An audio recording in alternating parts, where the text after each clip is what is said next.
ఇటు ఒక బొకేనిచ్చి ఇటు కేటీఆర్ అలాగే మాజీ మంత్రులు ఇటు గంగుల కమలాకర్ మిగతా మాజీ మంత్రులు ఎమ్మెల్సీలు ఎమ్మెల్యేలు అందరూ ఇటు జీవన్ రెడ్డికి ఘనంగా స్వాగతం పలికారు.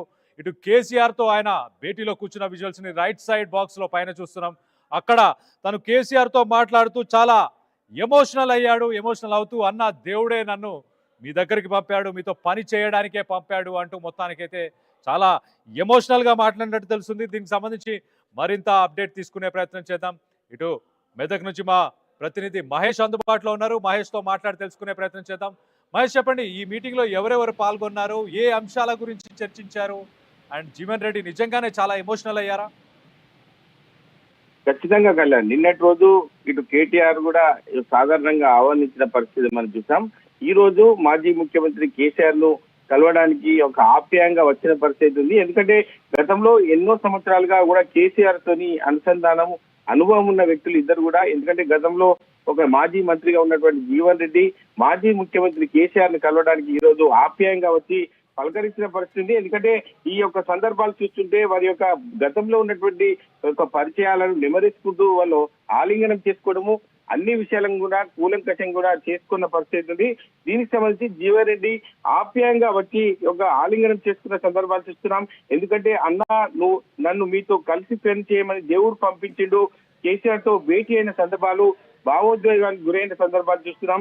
నిరంతరం తన నియోజకవర్గం, జిల్లా ప్రజలు, రైతుల గురించి ఆలోచన చేసే రైతు నాయకుడు, తెలంగాణ ధనానికి అర్పణంగా నిలిచే మాజీ మంత్రి తాటిపర్తి జీవన్ రెడ్డిగా చెప్పుకోవచ్చు. అంటే తెలంగాణ సాధకుడు, రైతు బాంధవుడు బీఆర్ఎస్ అధినేత కేసీఆర్ గారి కలయిక సందర్భంగా భావోద్వేగ వాతావరణం నెలకొందని చెప్పొచ్చు.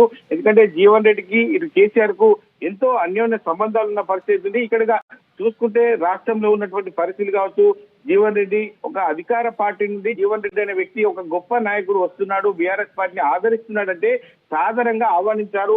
దీనికి సంబంధించి అక్కడ ఉన్నటువంటి జిల్లాకు సంబంధించిన ఎవరైతే ఉన్నారో ఇటు గంగుల కమలాకర్ కావచ్చు, కొప్పుల ఈశ్వర్, ప్రశాంత్ రెడ్డి, ఎమ్మెల్సీ రమణ, ఎమ్మెల్యే సంజయ్ తో పాటు మాజీ ఎంపీ జోగినిపల్లి సంతోష్ కుమార్, మాజీ ఎమ్మెల్యే విద్యాసాగర్ రావు, పార్టీకి సంబంధించిన ముఖ్య నేతలు బాలమల్లు కావచ్చు, మారెడ్డి రవీందర్ రెడ్డి, లక్ష్మారెడ్డి తదితరులు కూడా పాల్గొన్న పరిస్థితి ఉంది. అక్కడ చూస్తుంటే చాలా రోజులకు ఇటు ప్రభుత్వం లేకుండా కూడా పార్టీని ఆదరిస్తున్నారంటే ఇటు మాజీ ముఖ్యమంత్రి కేసీఆర్ జీవన్ రెడ్డిని ఆలింగనం చేసుకొని దగ్గర తీసుకొని మాట్లాడిన సందర్భాలు చూస్తున్నాం. అక్కడ చూస్తుంటే ఒక మంచి వాతావరణం బీఆర్ఎస్ పార్టీలో జోష్ గా చెప్పుకోవచ్చు.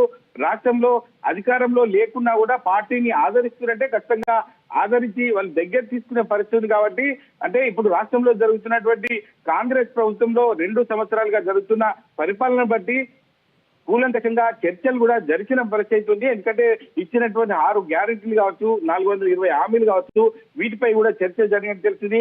మరి అదేవిధంగా జీవన్ రెడ్డి ఏ రోజు ముహూర్తం ఫిక్స్ చేసుకుంటున్నాడు, బీఆర్ఎస్ పార్టీలో చేరడానికి కూడా అన్ని విషయాలు కూడా కూలంకషంగా మాజీ ముఖ్యమంత్రి కేసీఆర్ తోని డిస్కస్ చేసిన పరిస్థితి ఉంది. అంటే ఇది బీఆర్ఎస్ పార్టీలో ఒక సంతోషం అయితే వ్యక్తం చేస్తున్నాడు మనకు తెలిసింది. Kalyan. Right Mahesh, thanks for the latest update. మొత్తం మీద ఇటు జీవన్ రెడ్డి కేసీఆర్ని కలిశారు, ఇటు కాంగ్రెస్ పనితనాన్ని, అలాగే గతంలో బీఆర్ఎస్ బీఆర్ఎస్తో వర్క్ చేయడానికి ఇచ్చిన అవకాశాల గురించి, అలాగే రానున్న రోజుల్లో ఎలాంటి ప్రణాళిక మరి చేపట్టాలి అన్న అంశాలన్నీ కూడా చర్చించినట్టు తెలుస్తుంది. దీంట్లో మాజీ మంత్రులు కొంతమంది పాల్గొన్నారు, అలాగే ఎమ్మెల్యేలు, ఎమ్మెల్సీలు వీరందరూ కూడా పాల్గొన్నారు. జీవన్ రెడ్డి మరి ఏ రోజు పార్టీలో జాయిన్ అవ్వబోతారు అనేది ఇంకా డిసైడ్ అవ్వాల్సి ఉంది. సో మొత్తం మీద దానికి సంబంధించిన అప్డేట్ మరి ఇటు పొలిటికల్ ల్యాండ్స్కేప్ ఒకసారి తెలంగాణలో మనం చూస్తే కనుక ఇటు జీవన్ రెడ్డి 2014లో ఇటు తెలంగాణ ఉద్యమం జరిగిన సమయంలో గెలిచిన కాంగ్రెస్ వ్యక్తి అని చెప్పొచ్చు, కాంగ్రెస్ ఎమ్మెల్యే అని చెప్పొచ్చు, హార్డ్ కోర్ కాంగ్రెస్ పర్సన్. తనకి కూడా ఒక హార్డ్ కోర్ ఫ్యాన్ ఫాలోయింగ్, ఇటు కార్యకర్తలు కానీ తన వెంబడి వచ్చే ఆ వ్యక్తులు కానీ. ఇప్పుడు బీఆర్ఎస్కి అది మరి స్ట్రెంగ్త్ని చేకూరుస్తుందా? మరోపక్కన ఇటు కాంగ్రెస్కి జీవన్ రెడ్డి లేకపోవడం, జీవన్ రెడ్డి పార్టీకి రాజీనామా చేసి వెళ్ళిపోవడం ఒక లాస్గా చూడాలా? వీటన్నిటిని ఎలా చూడాలి? మనం చూస్తే కనుక 18లో కానీ 23లో కానీ జీవన్ రెడ్డి ఓడిపోయాడు. దీనికి సంబంధించి ఒకసారి మరింత అప్డేట్ తీసుకునే ప్రయత్నం చేద్దాం. ఇటు మా ప్రతినిధి మధు ఉన్నారు, మధుతో మాట్లాడి తెలుసుకునే ప్రయత్నం చేద్దాం. మధు, చెప్పండి, ఇటు బీఆర్ఎస్కి ఎలాంటి అడ్వాంటేజెస్గా ఉండబోతుంది జీవన్ రెడ్డి జాయినింగ్, అలాగే కాంగ్రెస్కి ఎలాంటి నష్టం చేకూరే అవకాశం ఏమైనా ఉందా?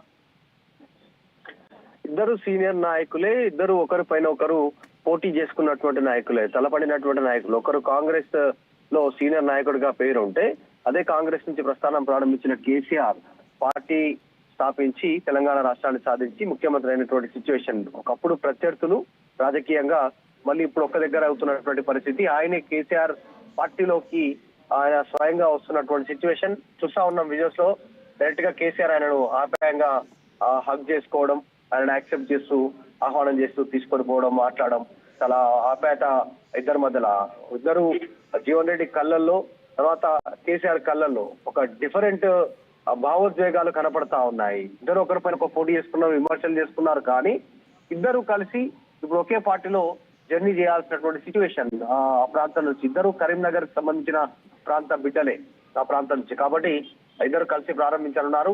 జీవన్ రెడ్డి ఇప్పటికే క్లారిటీ ఇచ్చారు. కేటీఆర్ నిన్న వెళ్ళారు, కలిసారు, ఆహ్వానించారు పార్టీలోకి రమ్మని చెప్పేసి. దీనికి వేదిక రంగం సిద్ధమవుతా ఉంది. పార్టీలో సపరేట్ గా అనుచరుల వర్గంతో ఆయన భారీ ఎత్తున జాయినింగ్ కావాలా, లేదు అంటే పార్టీ ప్లీనరీ ఉంది ఈ 27వ తారీఖు రోజు. సో ఆ రోజు జాయినింగ్ ఉండాలా, వీటిపైన నిర్ణయం తీసుకునే అవకాశం ఉంది. జీవన్ రెడ్డితో పాటు చాలా మంది సీనియర్ నాయకులు, మాజీ మంత్రి గంగుల కమలాకర్, మాజీ మంత్రి ప్రశాంత్ రెడ్డి, ఈ నాయకులంతా కూడా ఆయన వెంట కలిసి ఫామ్ హౌస్ కు వెళ్లారు. ఎర్రవల్లి ఫామ్ హౌస్ లో వెయిట్ అయినటువంటి సిచ్యువేషన్. సో ఉమ్మడి కరీంనగర్ జిల్లాలో మరొక కొత్త రాజకీయ పరమైనటువంటి ఒక నిర్ణయం తీసుకోబోతా ఉన్నారు. ఆ జిల్లాను పూర్తి స్థాయిలో బీఆర్ఎస్ కి అనుకూలంగా మార్చే ప్రయత్నం కోసం బీఆర్ఎస్ ఇప్పటికే ప్రయత్నం చేస్తా ఉంది. ముఖ్యంగా రైతుల అంశంలో రైతు భరోసాకు సంబంధించినటువంటి నిధులను కాంగ్రెస్ అధికారంలోకి వచ్చినాక వేయట్లేదు. దీన్ని జనాల్లోకి రీచ్ అయ్యేలా పదే పదే ప్రభుత్వాన్ని క్వశ్చన్ చేయడంలో బీఆర్ఎస్ సక్సెస్ అయింది. ఇది నన్ను అట్రాక్ట్ చేసింది అనేటువంటి జీవన్ రెడ్డి కేసీఆర్ తో చెప్పినట్టుగా తెలుస్తా ఉంది. సో మొత్తానికి చాలా రోజుల తర్వాత ఇద్దరు రాజకీయ